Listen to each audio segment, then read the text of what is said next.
Folks, don't look at the 10-year note if you're shopping for a mortgage because we are at a 10-year high, maybe a 15-year high. We are at 4.34 this morning.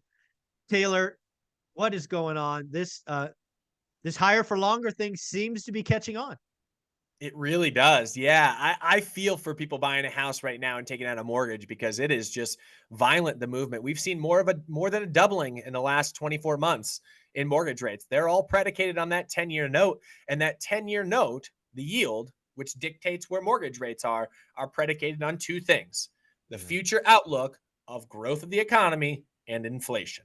Growth and inflation are what dictate the 10-year treasury. Unlike the front end of the yield curve, CD rates out to the 2-year treasury rate, they are dictated by the Federal Reserve. As the Federal Reserve interest rates move up, they move up. It does not dictate what happens on the 10-year. The 10-year happens based upon the growth and inflationary anticipation of the market.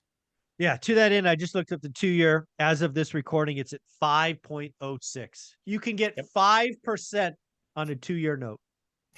Yep. Crazy. Yep. Yeah. And what they talk about there is real rates being positive, right? So real rates being the fact that essentially an investor can go out and invest in a short-term treasury and get a yield that surpasses inflation.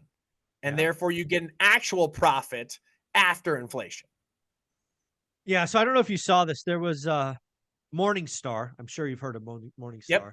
They actually put out what I consider a crazy call about mortgage rates that I'll share with you.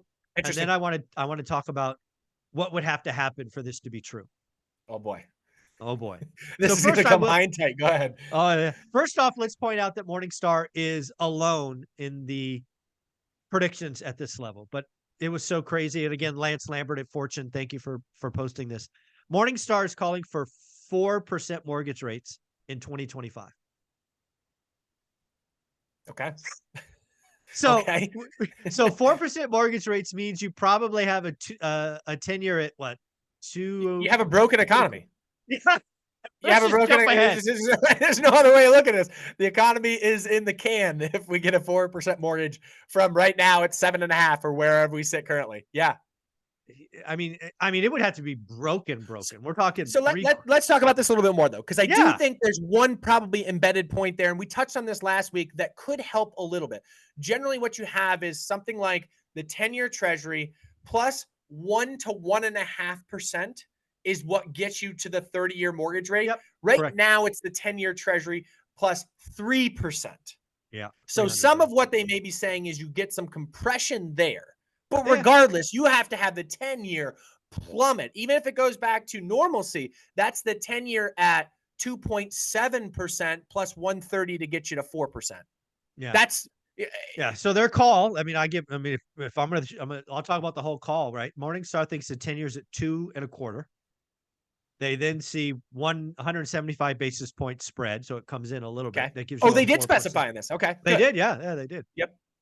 But that also means that the Fed probably has to cut 350 basis points. I mean, yeah. I mean, if you take 300 off right now, you're at 3.25 to 3.5. You're at 2.25. And that's an inverted yield curve by 50 basis points. 2.25. Yeah. 2.25. Not 3.25. 2.25.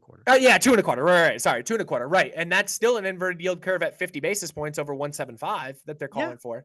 Or were they calling for 2.75? Sorry. No, they're calling for 2.25. 2.25 of the 10-year? 10-year. Yep. And 175 basis spread to give you a 4% mortgage. Gotcha. Yep. So, yeah, I mean, to your point, what has to happen for that to play out is the economy has to move into a pretty violent recession. Well, I think it's a lot of. I don't honestly. When I think about that, Taylor, I'm like, shit. That's not one thing. That's not the one bank thing. melting. That's the bank's melting to me. Exactly. I think a recession, even a nasty kind of -2, -2.5. I don't think. I mean, that'll bring rates down. Yes, that doesn't get us to 4. That is, oh my God, the banking system's melting. I have to get back. I can't have banks carrying these 10-year treasuries at negative yield. Blah blah blah blah blah blah blah. Yep. I mean, it's like both of those things morph into Frankenstein, and then we go back to zero rates. I'm like, God, I don't want to. I'm laughing. I shouldn't be laughing because if that plays out, we're none of us are going to be laughing at that point because unemployment's going to have spiked if that's the case, right? I mean, Yeah, I mean, what we're 3.7 in the last reading. I mean, unemployment would have to go to north of 7, 7.5. yeah, a smooth doubling right now, which would be, what is that, 4 to 6 million people being unemployed, additionally to where we're at right now. Yeah, that would be violent. I have not seen any prognostication that looks at a 10-year, or I'm sorry, at mortgages at 4%. Yeah. Well, you can Google it, folks. Morningstar 4%. If you want to go read an article, you can go read on Fortune. Lance Lambert talking about Morningstar's prediction of 4. And again, it's 4% in 2025. That's like 18 months away. No shit, that's 16 months away. That's Short order, short order. that's like something's going to break really, really soon, Matt. So I actually replied going, I hope mortgage rates are like 5.5 to 6%. I just want to get back to like where mortgage rates are flat and boring for a while. Can we just get back to boring and stop this like craziness going on? Yeah, and the thing is like it's recency bias. So if they get to 5.5, people are going to be like, "Wow, mortgages are really cheap here." And maybe it was such a violent swing up, and it came back down, and people would say, "Hey, well, they were at 3, 4 or 5 years ago, whatever." That would sink in. 5.5 would be digested and taken by the market right now really well, I think. Oh yeah, we have right. One of the things going on today is we have demand destruction, but it's demand delayed.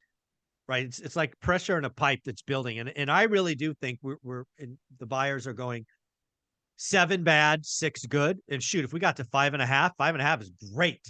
Right. We have a lot of short-term memory going on. So they're going to be like, even with that, it's going to take some things playing out in the economy negatively, to be clear, in order to get us from 7.5 to 5.5. No right? question. I think we get to 6.5.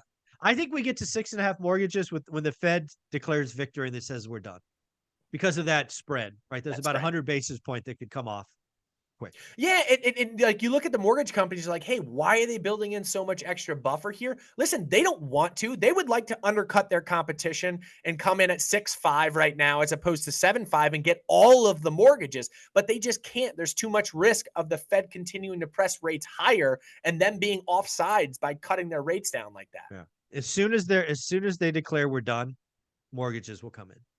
Yeah, because again, that spread needs to compress. Exactly. Taylor, you put a lot of great daily stuff. Where can they find you? Yeah, find us at Life Goal Investments. We're on both Instagram and on TikTok. I appreciate you as always, Michael.